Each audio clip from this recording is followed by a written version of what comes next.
കുറേ കാലത്തിന് ശേഷമാണ് കേട്ടോ ബസ്സിൽ പിന്നെ ഒരു യാത്ര. എനിക്കിന്ന് എൻ്റെ വണ്ടി സർവീസ് ചെയ്യാൻ കൊടുക്കണം.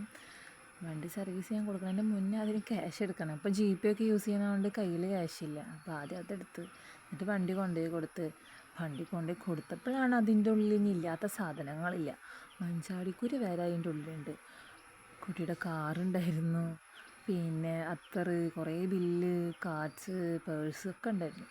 എൻ്റെ കയ്യിൽ ഹാൻഡ് ബാഗ് ഉണ്ടായിരുന്നില്ല. അതാണ് ഭയങ്കര ബുദ്ധിമുട്ടായത്. പേപ്പറൊക്കെ ചുരുട്ടിക്കൂട്ടി ഞാൻ എൻ്റെ പോക്കറ്റിൽ വെച്ച് അഡ്ജസ്റ്റ് ചെയ്ത്.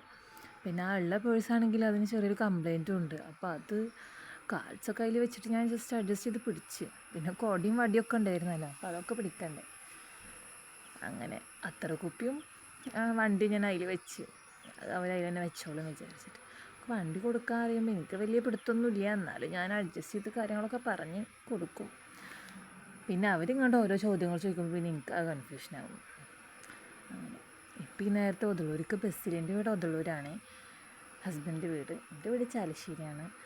ഇതിപ്പോൾ ചാലശ്ശേരിക്കുള്ള ബസ്സാണ് പോകുന്നത്. അത് കണ്ടപ്പോൾ ഞാൻ വിചാരിച്ചു ഇതിൽ കയറിയാലോ എന്ന്. പക്ഷേ ശരിയാവില്ല, മോളുള്ളതല്ലേ വീട്ടിൽ. പിന്നെ എനിക്ക് വൈകുന്നേരം തന്നെ വണ്ടി വേണം. അപ്പോൾ ഞാൻ രാവിലെ തന്നെ കൊടുത്തേക്കുന്നു. പിന്നെ അവിടെ നിൽക്കുന്ന താത്താടെയും ചോദിച്ചു ഇപ്പോൾ ബസ് ഉണ്ടാന്ന്. അപ്പോൾ ആൾ പറഞ്ഞു ഒതളൂർക്കുള്ള ബസ് തന്നെ ഉണ്ട് ഇപ്പോൾ. പക്ഷെ എനിക്കത് അറിയില്ലായിരുന്നു. ഒതളൂർക്ക് ബസ് കിട്ടിയ കാരണം രക്ഷപ്പെട്ട്, അല്ലെങ്കിൽ ഞാൻ ബുദ്ധിമുട്ടിയിരുന്നു. അതിൽ കയറിയപ്പോഴോ സൈഡ് സീറ്റൊന്നും ഇല്ല. അപ്പോൾ ഞാൻ ചേച്ചിയോട് ഇരിക്കട്ടെ എന്ന്. അപ്പോൾ ചേച്ചി പറഞ്ഞു ഞാൻ ഇപ്പം ഇറങ്ങും പറഞ്ഞു. അപ്പോൾ ഞാൻ അവിടെ കയറി ഇരുന്നു. പിന്നെ ഈ ബസ്സുകാരൻ എന്തിനാണ് 5 രൂപ കൊടുത്താൽ 10 രൂപ ഉണ്ടായിരിക്കും, 10 രൂപ കൊടുത്താൽ 5 രൂപ ഉണ്ടായിരിക്കും, 2 രൂപ ഉണ്ടാ ചോദിക്കും. അതെന്താണ് ആ കൺഫ്യൂഷനൊക്കെ വരും.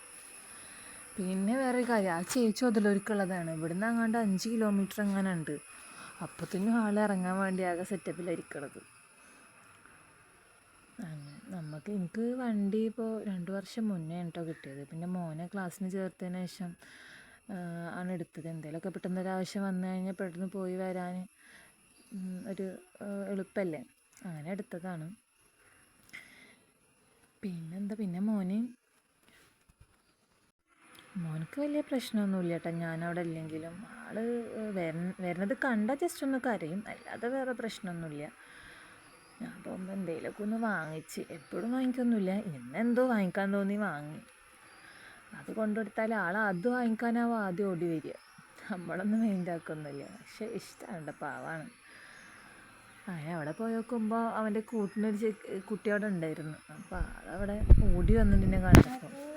അപ്പോൾ ഞാൻ മിഠായി ഞാൻ തരില്ല, എന്നെ കണ്ടപ്പോൾ വന്നില്ലല്ലോ വെച്ചിട്ട് അവനോട് അർത്ഥം. അങ്ങനെ അവനോട് അങ്ങനെ പറഞ്ഞിരുന്നു. പക്ഷെ വൈകുന്നേരം ആകുമ്പോഴത്തേനും എൻ്റെ വണ്ടി കിട്ടിയിട്ടാണ് കുട്ടപ്പനായിട്ട്. കുഴപ്പമൊന്നുമില്ല. അപ്പോൾ ശരി.